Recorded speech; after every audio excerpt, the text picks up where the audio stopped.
అందరు గట్టిగా చెప్పాలి. హల్లెలూయా హల్లెలూయా. దేవునికి స్తోత్రం. ప్రార్థన, చిన్న ప్రార్థన. మహాపరిశుద్ధుడా, మహోన్నతుడా, మహాగణుడా, నీ ఉన్నతమైన శ్రేష్టమైన పరిశుద్ధమైన ప్రశస్తమైన నామమునకు వందనములు నాయన. నా తండ్రి, మరి నన్ను ఎందు నిమిత్తమైతే నిలబెట్టుకున్నారు ప్రభు, సమస్త ఘనత మహిమ ప్రభావములు నీకే తండ్రి. నా తండ్రి, మనుషులు కాదు కానీ ప్రభా, నీ దృష్టికి అంగీకారంగా మేము ఉండుటకు సహాయం చేయమని అడుగుచున్నాం నాయన. నా తండ్రి, నాకైతే మరి ఏమీ తెలియదు కానీ ప్రభా, నా తండ్రి, నీ సిలువ చాటుగా నన్ను మరుగుపరుచుకొని ప్రభా, నా నోటికి బూరగా మీరు ఉండి నాయన. నా తండ్రి, నీవు ఏ మాటలైతే ప్రభా నా నోట ఉంచినావు ప్రభా, నీ బిడ్డల కొరకు ప్రభా సిద్ధపరిచినటువంటి మాటలను ప్రభా, సాక్ష్యంతో కూడిన సజీవమైనటువంటి నాయన మాటలను బిడ్డలకు చెప్పుచుండగా ప్రభా నాయన, ప్రతి ఒక్క మాటనైనా వారి హృదయంలోనైనా నాటబడుటకు సహాయం చేసినైనా, మహావృక్షములాగా బిడ్డలు ఎదుగుటకు సహాయం చేసి నీ ఆత్మతోటి అభిషేకించినైనా నెమ్మదిని సంతోషమును బిడ్డలకు అనుగ్రహించి ప్రభా, మొదటిగా నీకు స్థానం ఇచ్చినైనా. నా తండ్రి, ఎన్ని పనులు ఉన్నప్పటికీ ప్రభా, మొదటి స్థానము నీకు ఇచ్చే బిడ్డలుగా ఈ సంఘంలో ఉన్న ప్రతి ఒక్క బిడ్డని ఆశీర్వదించమని నజరేయుడనే యేసునామమున అడిగి వేడుకుంటున్నాను తండ్రి. ఆమేన్ ఆమేన్. హల్లెలూయా హల్లెలూయా. అంటే ఒక్కసారి ఇప్పుడు అయ్యగారు చదివిన వాక్యము 120 దావీదు కీర్తన ఒక్కసారి చదువుతారు అందరు గట్టిగా. 125 కీర్తనలు 125 ఒక్కసారి చదవండి అందరూ చదవాలి. యెహోవా యందు నమ్మిక ఉంచువారు కదలక నిత్యము నిలుచు సియోను కొండవలె నుందురు. యెరూషలేము చుట్టూ పర్వతములున్నట్లు యెహోవా ఇది మొదలుకొని నిత్యము తన ప్రజల చుట్టూ ఉండును. నీతిమంతులు పాపము చేయుటకు తమ చేతులు చాపకుండునట్లు భక్తిహీనుల రాజదండము నీతిమంతుల స్వాస్యము మీద నుండదు. Very good. యెహోవా మంచి వారికి మేలు చేయును, యథార్థ హృదయులకు మేలు చేయును. తమ వంకర త్రోవలకు తొలగిపోవు వారిని పాపము చేయు వారితో కూడా యెహోవా కొనిపోవును. ఇశ్రాయేలీయుల మీద సమాధానం ఉండునుగాక. ఆమేన్ ఆమేన్. యెహోవా యందు నమ్మిక ఉంచువారంట కదలక నిలుచు సియోను కొండ వలె ఉంటారంట. అయితే మీకు ప్రతిదీ మనము ఉపమాన రీతిగా చెప్తేనే మనకు మంచిగా అర్థమైంది కదా. బైబిల్ లాగా కంటే బయట స్టోరీ బాగా గుర్తుంటే బాగా వినబుద్ధి అవుతుంది. ఎందుకు? అయ్యే వాటి మీద ఎక్కువ ఆసక్తి. ఎందుకంటే అపవాది ఏం చేస్తాడంటే, వీళ్ళు వింటే ఏం చేస్తారు, మనం వింటే లోకంతో వేరుపరచబడతాం కదా. లోకంలో ఉన్న వాటికంటే మనలో ఉన్నవాడు గొప్పవాడు. అయితే అది ఏం చేస్తుంటే చిన్నగా ఎక్కడ దొరుకుతామా అని చెప్పేసి అంటే అపవాది చూస్తూ ఉంటాడంట. అందుకే వాక్యంలో ఉన్న వాటికంటే కూడా బయట ఉన్న వాటి మీద ఆసక్తి ఎక్కువ. కాకపోతే ప్రతిదీ ఆయనను ముందు పెట్టుకొని మనం ముందుకు వెళ్ళాలంట. ప్రతిదీ ఆయనను ముందు పెట్టుకొని మనం ముందుకు వెళ్ళినప్పుడే మనకి విజయం అనుగ్రహింపబడుతుందంట. అయితే ఇదే విధంగా ఒక చిన్న కథ చెప్తానండి. అంటే యెహోవా యందు నమ్మిక ఉంచువారు కదలక నిలుచు నిత్యము సియోను కొండ వలె ఉంటారంట. సియోను కొండ వలె ఉంటే ఆయన మీద విశ్వాసం అనేది మనకి తగ్గిపోవద్దు.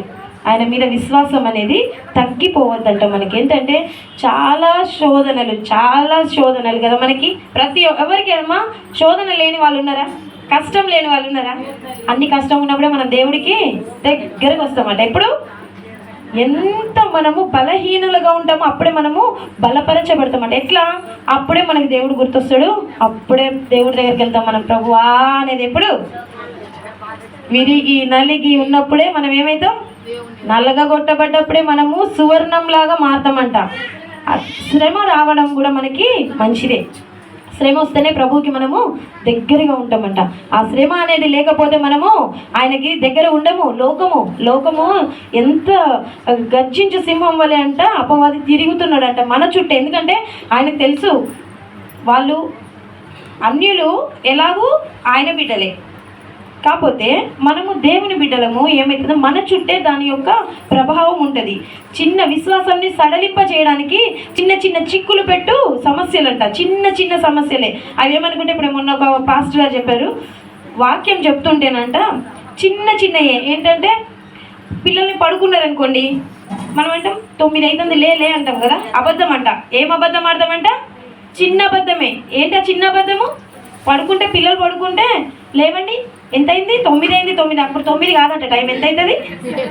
8 అవుతుంది, 7 అవుతుంది. కానీ మనం ఏం చేస్తాము? 9 అయింది, లేవండి అంట. అది కూడా పాపమేనంట. ఆ చిన్న చిన్న అబద్ధం ఆడడం కూడా మన పరలోక రాజ్యానికి మనని చేర్చదంట. అటువంటి చిన్న చిన్నవి కూడా మనము దృష్టిలో పెట్టుకొని, ఎన్ని విధాలుగా ఉన్నాయంటే వాక్యం చూస్తే భయం వేస్తుంది. ఏంటంటే మనము ప్రతి దినము చేసే దాని ద్వారా పాపము మనలోకి వచ్చేసి మనము దేవుని రాజ్యానికి వెళ్ళకుండా ఆపడానికి మన యొక్క పాపములు, చిన్న చిన్న పాపములే మనం అనుకుంటాం ఇది ఒక పాపమా అనుకుంటాం. కానీ ఇటువంటి చిన్న చిన్న వాటిలో మనము ప్రక్కకి తొలగొద్దంట. అపవాది అట్లనే మనలో దూరుతున్నాడంట. చాలా పని జరుగుతుంది అపవాది యొక్క పని. ఎందుకంటే సమయం ఇంకా లేదు, నేను త్వరగా వచ్చుచున్నాను అంటున్నాడు కదా ప్రభు. ఏమన్నాడు? నేను త్వరగా వచ్చుచున్నాను అంటే అపవాదికి టైం లేదు. ఇప్పుడు మన మిగిలిన వాళ్ళందరం అంటే దానికి చాలా కోపము. ఎందుకంటే వీళ్ళు ఇంకా దేవుణ్ణి వదలట్లేరు. ఎన్ని కష్టాలు వచ్చినా సరే వదిలిపెట్టకుండా మనం ప్రభు పాదాలు పట్టుకొని ఉంటారు చూడండి. వాళ్ళని చూస్తేనంట దానికి కోపం అంట. అమ్మ ఇన్ని బాధలు పెడుతుంటే కూడా ఈ విధంగా చేసి వాళ్ళు నా దగ్గరికి రావట్లేరంటే ఇంత విశ్వాసం ఉంది కాబట్టి వాళ్ళనే టార్గెట్ చేసుకొని అది ఏం చేస్తుందంట, చిన్న చిన్న చిన్న చిన్న తప్పుల ద్వారా అయినా సరే మనల్ని పట్టబడి, పాపం అంట మనల్ని పట్టుకుంటుందంట. ఏమవుతుంది? పాపము మనల్ని పట్టుకుంటుందంట. పట్టుకున్నప్పుడు మనం రాజ్యము కోల్పోతాము. ఎందుకంటే చిన్న చిన్న పాపములే. మనం అనుకుంటే చిన్న పాపమే కదా, ఏం కాదనుకుంటున్నా. ప్రతి ఒక్క అణువు పాపముతో నిండి ఉన్న లోకంలో మనం ఉన్నాం కాబట్టి ఎంతో పరిశుద్ధంగా ఉండాలంటే ఎన్నో విధాలుగా ఇప్పుడు టీవీ, సెల్ ఇవన్నీ మనల్ని చిన్నపిల్లలకు కూడా మనం సెల్ ఇచ్చేసి ఆడుకోమంటున్నాం, చూసుకోమంటున్నాం కదా. అవంతా ఏంటి, ఒక కాలంలో అన్నారంట మీ చేతిలో ఏమిస్తానన్నారట, అంతటినీ మీ చేతుల్లో పెడతానంటే ఏంటో అనుకున్నారు కదా. ఇప్పుడు ప్రపంచం అంతా ఎక్కడుంది? మన చేతుల్లో ఉందా లేదా? అది ఎట్లా వచ్చింది మన చేతుల్లోకి? సెల్ ద్వారా. సెల్ ఏది కొట్టినా సరే, యూట్యూబ్, వాట్సాప్ ఏంటి అవన్నీ నెట్ మొత్తం మన చేతుల్లో ఉంది కదా. దాని ద్వారా పిల్లలు, యవనస్తులు ఎంతమంది తొలగిపోతున్నారంట. ప్రభువు దుఃఖపడుతున్నాడు. ఇది చిన్నదే కదా, మేము చేస్తున్నాం ఆ పాపము. ఒకరిని నరహత్య చేయొద్దంటే ఏంటి? వెళ్ళి ఒకరిని కత్తితో పొడి చేస్తే అది నరహత్య చేసినట్ట కాదు కదా. నరహత్య చేయడం అంటే అది కాదు. చిన్నగా ఏంటంటే మనసులో ఒక చిన్న ఆలోచన వచ్చినా సరే అది పాపమేనంట. చిన్న ఆలోచన పాపమే చేయవసరం లేదంట.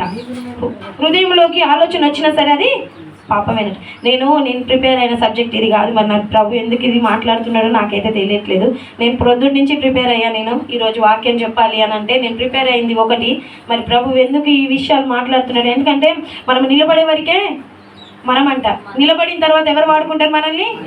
మన ప్రభువు వాడుకుంటాడు. ఎప్పుడు ప్రభువుకి మనము సరెండర్ అవ్వాలంట. మనము ఆయన మాటలకి మనము సరెండర్ అయిపోవాలి. ప్రభు నీ చిత్తానికి నేను అప్పచెప్పుకుంటున్నా, నా ద్వారా నువ్వు ఏం పని చేయాలనుకుంటున్నావో అది నువ్వు చేయి ప్రభు అని చెప్పేసి మనం ఇక్కడ నిలబడ్డప్పుడు ప్రభువు మాట్లాడే మాటలు వేరే ఉంటాయి. అవి మన హృదయానికి తగులుతాయి. తగిలినప్పుడు మనం సరి చేసుకొని మన త్రోవని సరి చేసుకోవాల్సిందే 100%.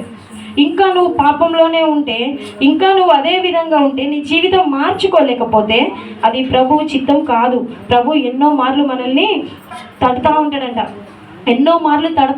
నువ్వు ఇది చేస్తున్నావు కదా, సరి చేసుకో అంటే ఒక వాక్యంలో ఒక దైవజనులు అంటున్నారు, ఒక వాక్యం చెప్తేనంట సూపర్ చెప్పిండు, ప్రసంగం మస్తు ఉందని చెప్పేసి అంట ఆ ప్రసంగాన్ని పట్టుకోనట ఆయన అనుకున్నాడట, ఈ పాస్టర్ ఎక్కడ చెప్పినా సరే నేను వెళ్ళాలా, వాక్యం విని రావాలా, ఏ వాక్యం చెప్తే నేను ఆ వాక్యం వినాలని చెప్పేసి ఏకంగా ట్రైన్ ఎక్కి మరీ వెళ్ళిపోయిందంట. ఆయన ఎక్కడ ప్రసంగం ఉందని పాంప్లెంట్స్ వస్తాయి కదా, వచ్చినప్పుడు ఆ పాంప్లెంట్స్ పట్టుకొని వెళ్ళిపోతున్నాడు.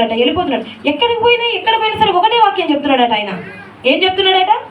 ఒకే వాక్యం చెప్తున్నాడట. అప్పుడు అనిపించిందట ఆయనకి, ఇదేంటి ఎన్నిసార్లు నేను వెళ్ళినా సరే ఇదొక్కటే చెప్తాను అయ్యగారికి, ఇది ఒక వాక్యమే వచ్చా, ఇంకా వాక్యం రాదా, ఇది ఒక్క వాక్యమే వచ్చా అని చెప్పేసి అంట వెళ్తూ ఉంటేనంట అప్పుడు అన్నాడంట, ఒకరోజు ఓపిక పట్టుకోలేక మళ్ళీ ఇంకొక దగ్గరికి వెళ్ళినట్టు, ఇంకో దగ్గరికి ఎక్కడికి వెళ్ళినా అదే వాక్యం వస్తుందంట.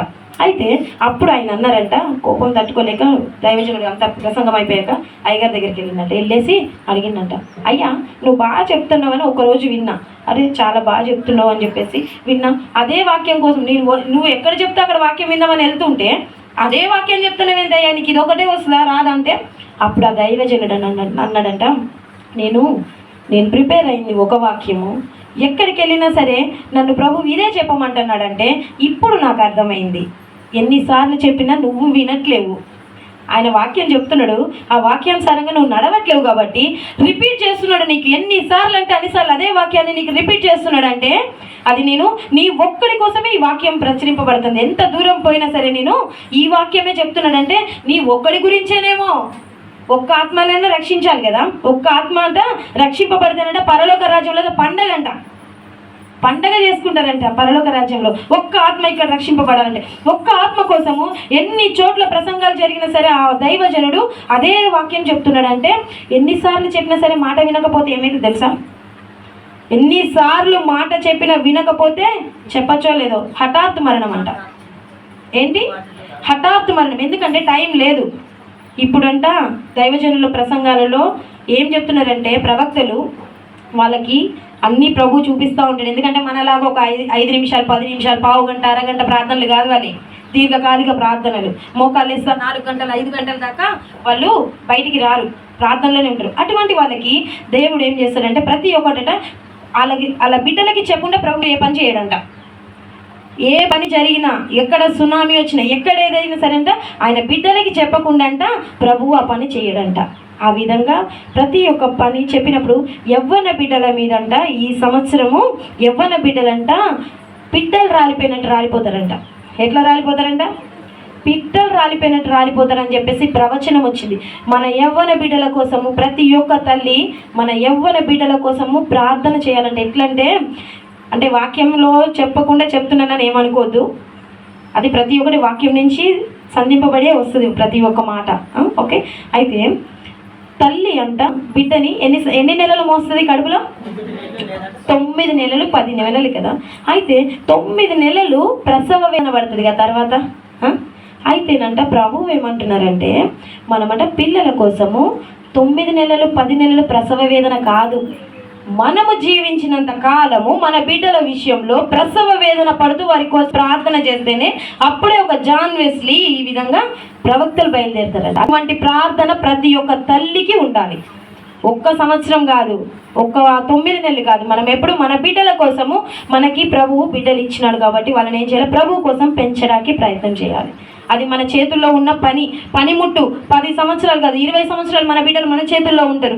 మన చేతుల్లో ఉన్నప్పుడు ప్రభు కోసం మనము వారిని పెంచుకోవాలి. ఆ స్థితి మనకి దేవుడు ఇచ్చినందుకు మనం ధన్యులము. ఎందుకంటే అన్యులకి తెలియదు, వాక్యం తెలియదు కదా. వాక్యం కాకపోతే మనకి ప్రతిదీ వాక్యం తెలుసు. మనకి దేవుడు మన ముందు పెట్టిండు పుస్తకము. ప్రతి ఒక్క దైవజనుడు అంటాడు ఇది ప్రేమలేఖట, మనకి రాసిచ్చిన ప్రేమలేఖట. దీన్ని రోజు చదవాలంట. చదువు రాని వాళ్ళ గురించి ఎందుకు చెప్తున్నా తెలియట్లేదు. ఇంకొక మాట, వాక్యము రాదంట. అందరూ అంటారు అబ్బా వాక్యం చదువు అంటారు కదమ్మా, వాక్యం చదువుదామంటే నాకు చదువు రాదు కదా, ఎట్లా చదవాలా అని చెప్పేసి అంటేనంట వాక్యం అంట చదవడం రానప్పుడు అంటే ఈ బైబిల్ పట్టుకొని, నీకు ఒక బైబిల్ ఉండాలి, ఇది ఖడ్గం మనకి ఉండాలి. నీకు చదువు రాని రాకపోని ఖడ్గం పట్టుకొని తిరగాల మనం. అప్పుడు ఈ బైబిల్ అంట పట్టుకొని వెళ్ళాట ఆమెకి చదువు రాదు. ఈ బైబిల్ని తీసుకెళ్ళి ఒక అతనికి ఇచ్చిందంట. అతను ఎవరో తెలుసు, ఒక పూజారి అంట. అయితే అతనికి ఇచ్చి నాకు ఈ బాబు కొంచెం ఒక్క పేపర్ అన్న చదివి వినిపియవా, నేను వింటా, నాకు రాదు చదవడము, నాకు ఒకసారి వింటా ప్లీజ్, నాకు ఒకసారి చెప్పవా నాన్న, ఇది ఒక్కరు చదివి వినిపి అంటే ఆయన పూజారట. పోనీలే పాప ముసలమ్మ చెప్పింది కదా చదివి వినిపిద్దామని చెప్పేసి వాక్యం అంతా చదివినాడంట. ఆమె ఇచ్చిన పేపర్ వరకు చదివిండంట. చదివినప్పుడు ఆ చదివిన దాంట్లోట నీ పాపము నిన్ను పట్టుకొనును అని ఉందంట. వర్డ్ ఏముంది, నీ పాపము నిన్ను పట్టుకొనును అనేసి ఉందంట. ఉన్నప్పుడు ఆయనట చదివింది వెళ్ళిపోయింది, కానీ ఈ ముసలమ్మ చదివింది వెళ్ళిపోతే ఈ యొక్క పదము ఆ పూజారిని పట్టుకుందంట. ఏమని, నా పాపం నన్ను పట్టుకుంటుంది, ఏంటిది అని చెప్పేసి ఏదో బైబిల్ ఇచ్చింది చదివినా కానీ ఇదేంటో నాకు అర్థం కావట్లేదు అని చెప్పేసి ఒక పాస్టర్ దగ్గరికి వెళ్ళినట్టు. ఎవరు పాస్టర్ దగ్గరికి ఎవరు వెళ్ళారు? వెళ్ళి అడిగిండంట, నీ పాపం నిన్ను పట్టుకుని అంటాడు. అయ్యా ఏంటిది నాకు అర్థం కావట్లేదంటే, అప్పుడు ఆ వాక్యంని బట్టి నువ్వు చేసిన క్రియలు, నువ్వు కళ్ళు మూసుకొని చెప్పేసి వరుసగా క్రియలన్నీ చెప్తుంటే ఆయన యొక్క పాపం అంతా ఆయన కళ్ళ ముందంట స్క్రీన్ లాగా వెళ్తుందట, ఆయన చేసిన ప్రతి ఒక్కటి వెళ్తుంటే అప్పుడు నిజమైన దేవుడు ఎవరు అని చెప్పేసి ఆయన నమ్ముకొని, ఒక పూజారి యేసయ్యను నమ్ముకొని రక్షణలోకి వచ్చిందంటే ఎట్లా వచ్చిండు? ఎవరి ద్వారా వచ్చింది? అకౌంట్ ఎవరిలోకి వెళ్తుంది? అకౌంట్ ఎవరి దగ్గరికి వెళ్తుంది?